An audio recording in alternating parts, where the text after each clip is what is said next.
Yang pertama, kita masuk ke definisinya terlebih dahulu.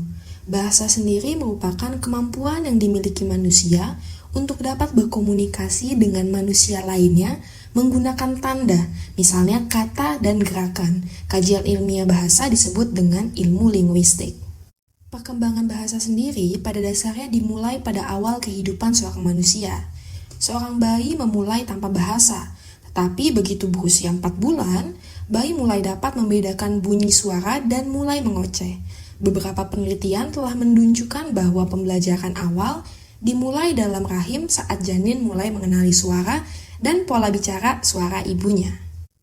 Kemudian, kita masuk ke isu teoritis mengenai pengembangan bahasa. Tanpa disadari, lingkungan terdekat anak-anak memainkan peran yang sangat penting dalam perkembangan bahasa mereka. Semakin kaya bahasa yang mereka dengar, maka semakin besar varian kata dan semakin besar juga kompleksitas struktur sintaksis yang diekspos oleh orang lain, sehingga semakin cepat kosakata mereka dapat berkembang. Namun, anak-anak tidak begitu saja menyerap bahasa yang digunakan di sekitar mereka. Sebaliknya, mereka tampaknya menggunakan apa yang mereka dengar untuk membangun pemahaman mereka sendiri tentang bahasa, termasuk pengetahuan tentang arti kata, aturan mengenai bagaimana kata dapat digabungkan menjadi kalimat, dan seterusnya.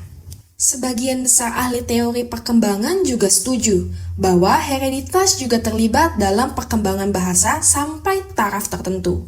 Manusia memiliki kapasitas untuk memperoleh bahasa yang jauh lebih kompleks daripada spesies lain di planet ini.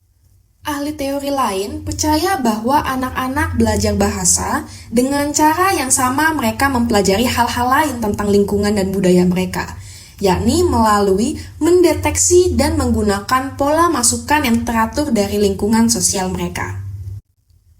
Kemudian, kita masuk ke tren perkembangan. Tren perkembangan sendiri memiliki 4 tingkatan kelas yang berbeda-beda, yakni dari taman kanak-kanak hingga kelas 2, kemudian kelas 3 hingga kelas 5, kemudian kelas 6 hingga kelas 8, lalu kelas 9 hingga kelas 12. Nah, di setiap tingkatan dari kelas ini memiliki karakteristik khas di setiap umur yang berbeda-beda. Tentunya, ketika karakteristik khas di setiap umurnya berbeda-beda, memiliki strategi yang disarankan pun berbeda-beda, disesuaikan dengan tingkatan kelasnya.